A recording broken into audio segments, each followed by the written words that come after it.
I started. But there are always ways to circumvent, or even to override the laws of the universe. I see. I changed myself by knitting my soul together with the essence of the abyss. And I changed you. Do you remember the fits of rage that began shortly after Discari's attack on Canabris? Yes. This is how the second half of your soul manifested itself. Not yet fully aware. Not yet awakened. It's a pity you did not choose to let your demonic nature take hold. The result would have been most impressive. This is probably because we didn't choose the path of the demon. We chose the path of the lich. All those arrogant crusaders, those knights with their eyes ablaze, those pious priests. They have installed at the head of their magnificent army a scion of the abyss. The creation of the architect of the world wound, whom they so revile. Tell me about the Nahedrian crystals. Start from the beginning. Nahedrian crystals are formed from the solidified blood of demon lords. Their properties are not well known, even among the inhabitants of the abyss. And there are reasons for this. Acquiring the blood of a dead demon lord is very difficult. Thanks, B, for the hydrate. After a demon lord dies, I'm almost their out of body is water. instantly absorbed into the rift of repose. Only the Lady in Shadow knows how to kill them in a way that allows her to preserve the bodies of her fellow lords and transform them into a solid state. That means that Nahedrian crystals cannot be obtained anywhere other than the Midnight Isles. Okay. Or rather, it was impossible until recently, when I managed to experimentally obtain a crystal from the blood of a still living lord. You saw the result. A dagger made from Discari's freshly shed blood. That's the purple dagger we which I have. left for you in Canabris. As regards the use of the crystals, that is a discussion that would take time. A very long time. Someday I will finish my groundbreaking treatise on the transformation of Nahedrian crystals. Although it is unlikely I will ever publish it. Okay. What is this wound in my soul? How dangerous is it? My mistake. My failure. I failed to... The tale is too long to recount here. Your wound is a reflection of the world wound in a way. It is very dangerous, even if you do She's not hiding realize something. It is not a disease, but rather an abscess, which will one day burst and kill you. It cannot fully be healed until the world wound is healed. Oh, that's good to know. No doubt you have felt this affliction on several occasions. It awakens when you use your power. It makes you sense more strongly what mortals call the corruption of the abyss. Until the world wound is healed, you will have no peace. Okay. You followed me. Like a witch in a fairy tale, I watched over you from birth. That's not creepy. Before that, even. And I kept detailed notes. You were chosen and prepared for a special destiny. Uh-huh. I am pleased to see that you still wear them. I enchanted them specially to protect you from danger. I am glad you found my gift useful. Uh-huh. Aside from this, I helped you, even when you were unaware of my presence. I saved you and your unfortunate companions when you fell into the crevice in Canabris. In the Grey Garrison, it was I who distracted Minago to allow you to approach the Wardstone. And in Dresden, I appeared under the guise of Yaniel to guide you toward the Sword of Valor. Alright. And I also left you a present in my old laboratory, and told the Suture to see that you received it. I knew that sooner or later you would find your way there. That place exerts a powerful pull. In that case, thank you for the help. You should help me help more often. This lady's creepy. This lady is the reason this whole thing happened.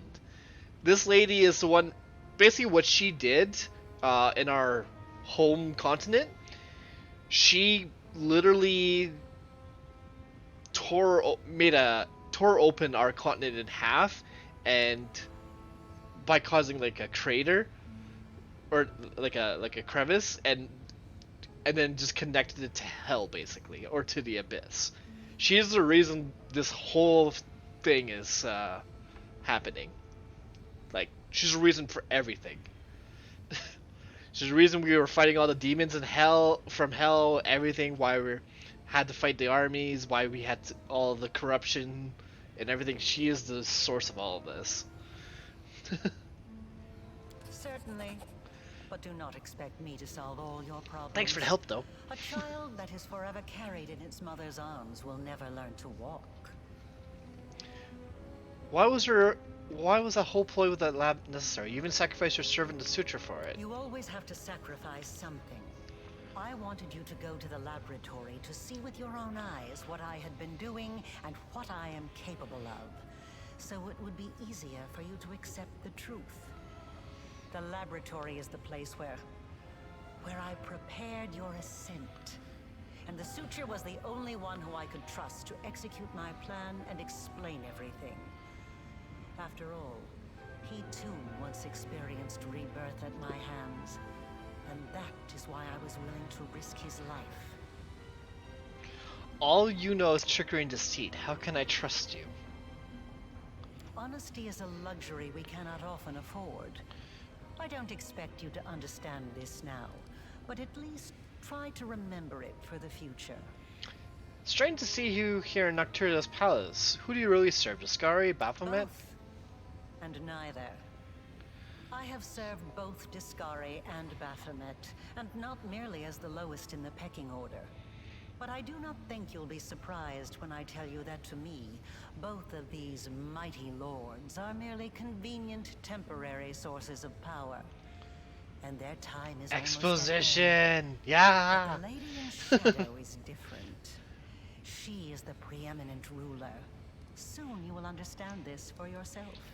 Lore! Secrets revealed! My power is different from that from Jerebeth and Nergeth and the other demons. Yes, because I taught Xanther and the other servants of Baphomet and Discari the earliest version of this transformation ritual. I spent decades perfecting it until I obtained the power that I gave to you. Power in its most purified form, cleansed of the filth and chaos inherent within the original blood of the demon lords. Your power is as pure as thrice distilled water. But it resonates with other powerful sources of supernatural power, such as the Sword of Valor. And your power can change. You must have realized this already. You have shaped my gift into a form that you yourself have chosen. I think she's talking about us becoming a Lich King. I have You are seeking odd answers, feeling. trying to understand the crux of the matter. That is good. What I want to know is this. What do you want from me? Patience. Before we continue, I want you to receive your power. Fine. I will not refuse this power, but I will decide how to use it.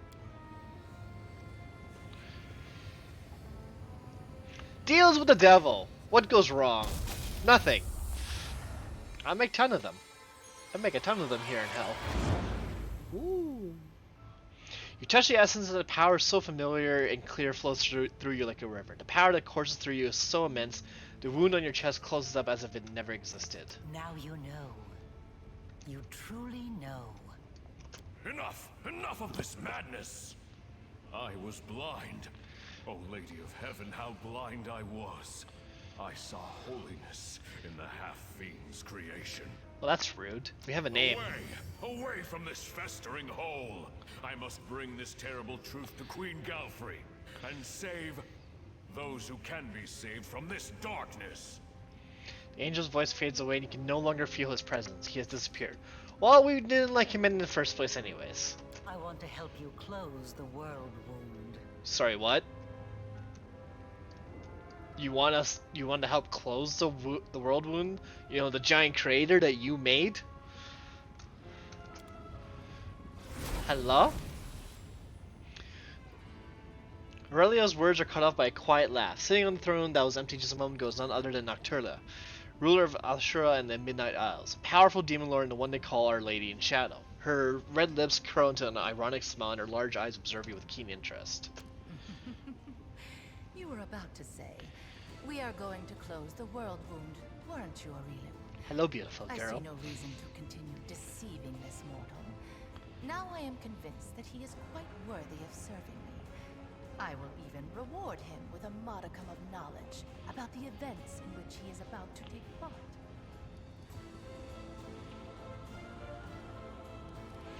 Been sitting on our throne listening to us this whole time.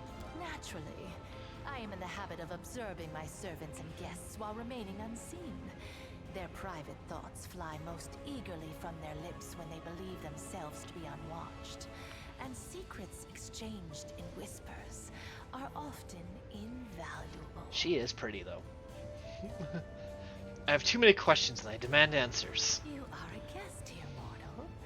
A guest of the Lady in Shadow, the vanquisher of many a demon lord. I am the only one here who is entitled to demand answers. Fair enough, You may lady. ask your questions when I allow you to do so. For now, remember your manners and greet me properly. I feel like I've been shot down.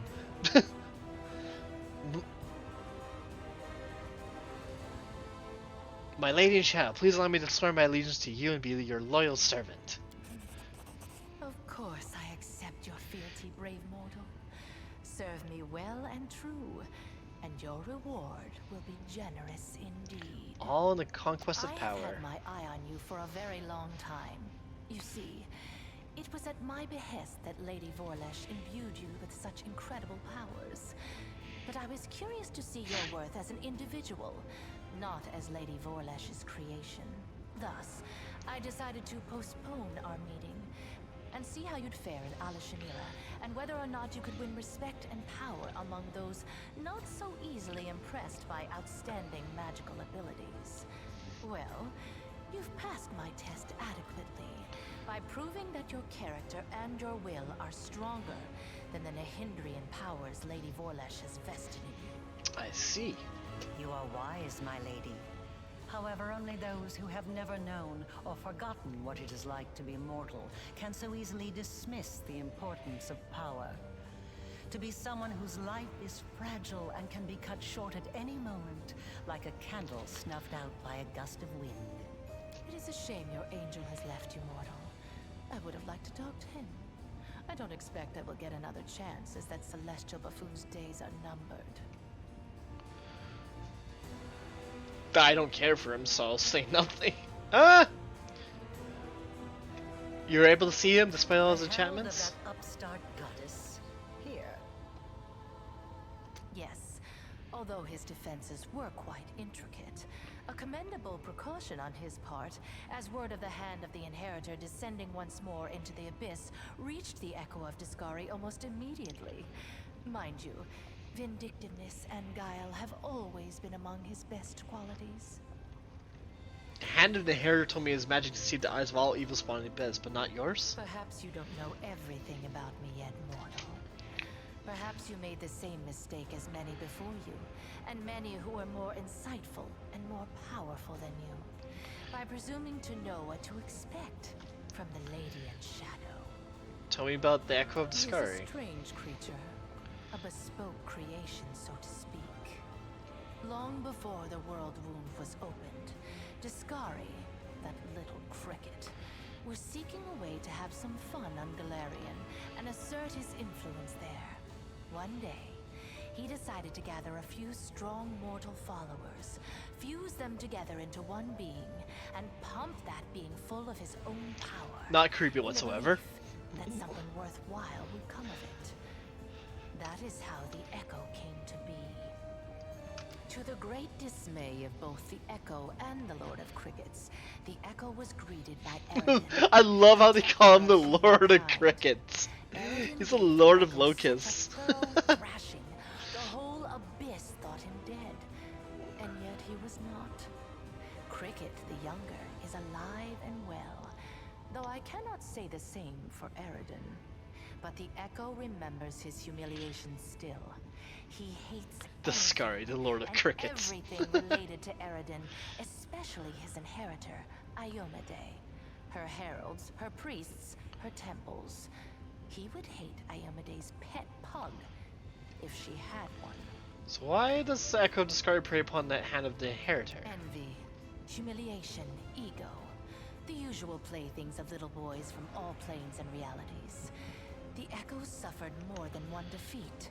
First at Eridan's hand, then under the onslaught of the forces of heaven. Those routes taught him to attack his enemies by stealth, boldly and often, killing and crippling anyone close to the light-bringing goddess. Now, it seems, he has decided the time has come. The Herald of Iomade himself is in the Abyss alone, without a retinue of lesser angels. I see. He's an interesting little bird, that angel. Before he became the Herald of Iomade, he served Regathiel, the General of Vengeance. I've always found the fate of that Imperial Lord to be quite fascinating. Did you know that the father of the Upper Plains' top military leader was a devil from hell? Regathiel had to achieve many feats to redeem his unholy legacy in the eyes of the other Imperial Lords. But he did. A remarkable tale, is it not? It is. Incidentally, was it really necessary to bother the dearly departed Alanithia? The shriek she let out upon returning to her grave interrupted my train of thought and quite spoiled my mood.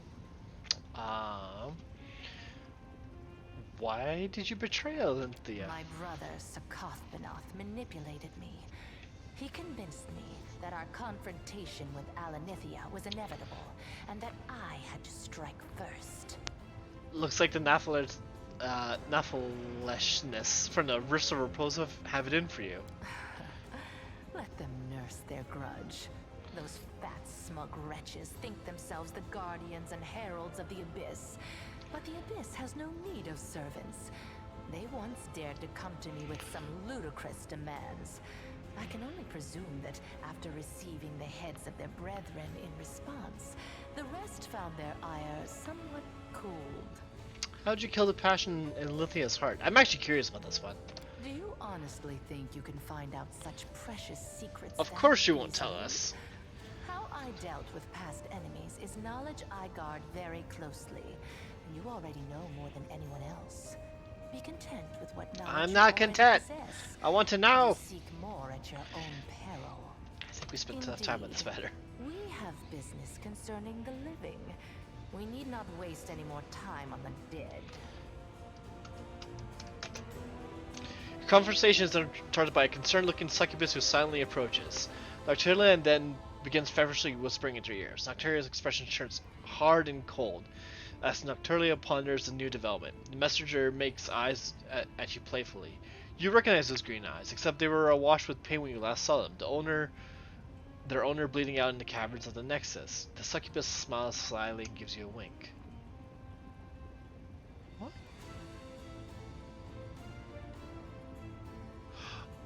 Okay. Another island, another loss. Enough. I warned them that I would not stand for the desolation of my realm. They have not heeded me, and they will regret it. Go to your sisters and tell them to prepare. I know that green-eyed succubus. Yes, you've already met Laulia, my talented assistant. I've heard she was very convincing at acting out her tragic death in the mines of the Nexus. As you can see, I've been watching you since your very first moments in the Abyss. And even a little earlier. I see. I value servants such as Laulia. She stayed in character, even when you had decided to finish her off. Oh, that was the Your person we merciful killed. decision has left a lovely scar on her beautiful body. Oh. I have prepared a beautiful intrigue that will topple many of your enemies and seal the world wound forever, ending the threat to Galarian. And you have the chance to become part of that intrigue. Alright. Time for the most wholesome moment, chat, as Ember gets to speak to the Queen of the Underworld. My companion Ember would like to speak with you. Ember, So that's her then? Well, approach. I have heard you bleating your pathetic prayers at me. You have some nerve addressing me with such nonsense. Did you think I would simply repent? Renounce my status as a demon lord? Do you have any idea what I had to do to acquire it? Wait, what is this? What is this? Tears are rolling down Ember's cheeks as she sniffles noisily. She presses her maimed hands against her heart as she stares up at Nocturne. Her fragile form shudders from weeping. Okay, Ember's crying. Why have you brought the simpleton here? This is Alushanura, not Nero-san. We don't give alms here. I can't stand these noises. Do you think you're the first to try to move me with a display of tears? It only makes me angry. If you wish to speak, then wipe your nose and speak clearly. I know what you had to do to others, and Oh, Ember, you're so wholesome. I wish I wasn't doing an evil campaign for you. so sorry. If only I could ease your pain somehow, calm your sorrows.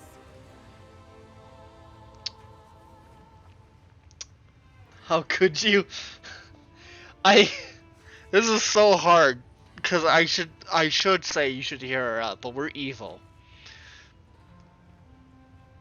So I'm going to have to say that she's insane and she doesn't know what she's saying. Because that's what an evil character would do. I'm sorry, Ember. I'm so sorry. Yes, I've noticed. But let her talk. It's amusing at the very least. So, where were we? My pain, I'm so sorry, Ember. my sorrows? What nonsense are you talking? Don't tell me you pity me. I'm so sorry. You're the most miserable soul I've ever seen. I've seen people burned alive, people being devoured by monsters, people burying their children. They were in pain, so much pain. But I've never seen anyone in as much pain as you. Ember's so wholesome. She's so wholesome. What is this saccharine drivel? What do you even know of me, Nat? I've seen your city. You were the one who built it. It is the way you wanted it to be. It holds all of your dreams, all of your heart, and everyone in this city is suffering. Everywhere, all the time, every minute. All who live here are hurting and scared. If these are its citizens, how miserable must its ruler feel? And this is what you brought her to me for. You think this infantile sniveling is worthy of my attention? Oh, why do I have to make another evil choice? Just let me just be like, oh no.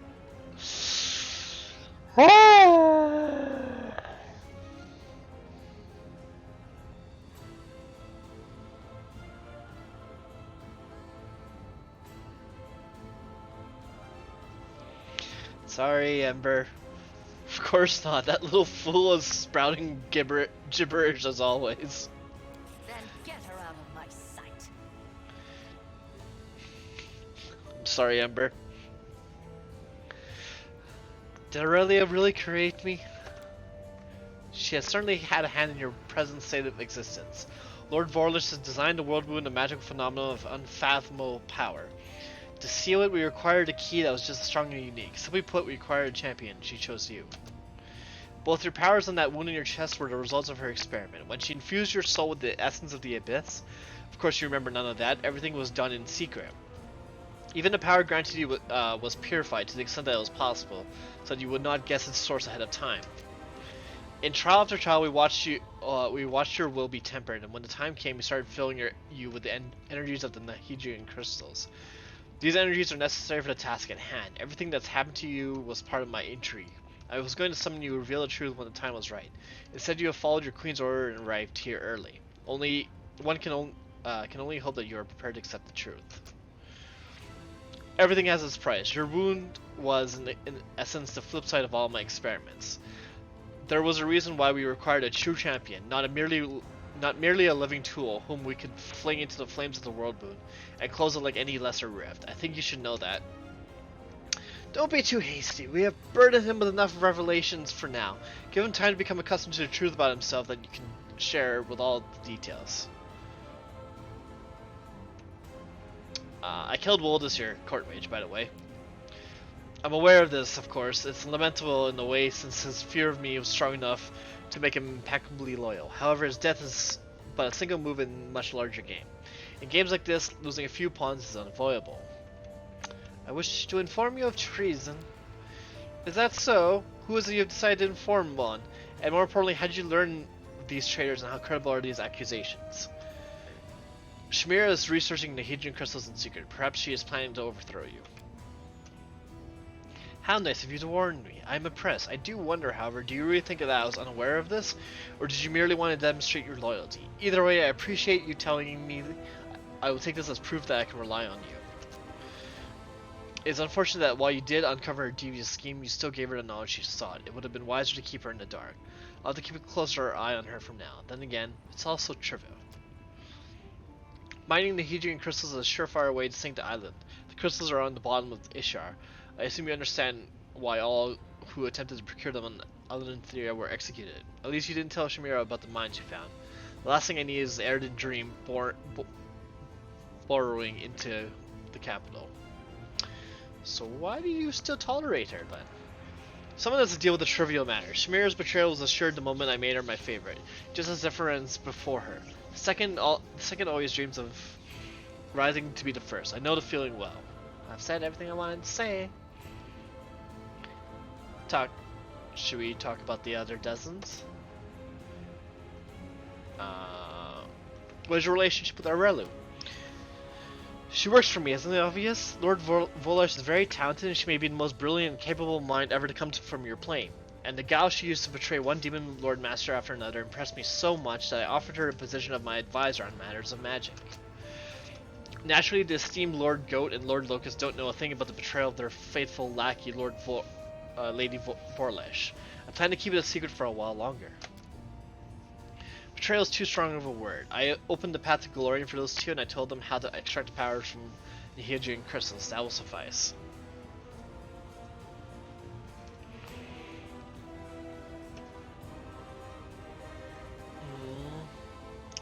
Does it bother you that Aurelius serves another master? I'm not prone to jealousy. Let Discari think Lady Vorlesh serves him still. His bug brain seems incapable of sensing betrayal. As for Baphomet, he, like any talented liar, is most vulnerable when he's trying to deceive someone else. He was so pleased to have fooled Discari that he became blind to the treachery that was happening right underneath his snout. In truth, Lady Vorlesh's loyalty is mine alone. Loyalty is for fools. Shared interest, that is what rational minds rely upon. That and fear. No one in their right mind would oppose the Lady in Shadows. How did Aurelu become your servant? When the world moon was first opened, it only led to Discari's realm. But then there was another more powerful breach. The wound expanded and its path now passed through my realms and Baphomet's as well. Before long, all sorts of interlopers had heard about the power contained within the crystals here, and the Midnight Isles were soon overrun with agents from new neighbors. They flouted my embargo, burrowing greedily into my rocks, stealing my crystals. The main culprit was one Arella Vorlesh. She was the one who discovered the energies of the Hedron crystals. I had captured her and was about to carry out her agonizing execution when Lady Vorlesh offered me something I desired even more than her death. She entered my service, and her main task since has been to close the world wound. Once it is sealed, my realm will once again be cut off from those of Baphomet and Discari, and their slaves will no longer be able to infiltrate my lands with such ease. Oh, so she does want to close the world wound. Do you remember the Elven Mage, by the way? Really? He was well past his youth even back then, and now, just how old is he? Can mortals even live that long? Well, apart from your immortal Azalanti? Say hello to him on behalf of the Lady of Shadows, and tell him that the one who replaced him has disappointed me immensely with his incompetence. No matter how hard you try, you can never live up to my magnificent elf. You know, you've managed to surprise me, a rare occurrence for someone who knows just about everything. Are Baphomet and Discard your allies? The goat and the locust? I love how she just disregards them. The goat and the Lord of Crickets. Allies is too strong for a word for our relationships. Our connection was forged by circumstance, not out of a desire to deal with each other. When the world wound opened, it tied your world to our realms. I did not join my armies with theirs, but I was forced into making peace with them, so not to get bogged down in a tiring and distracting war.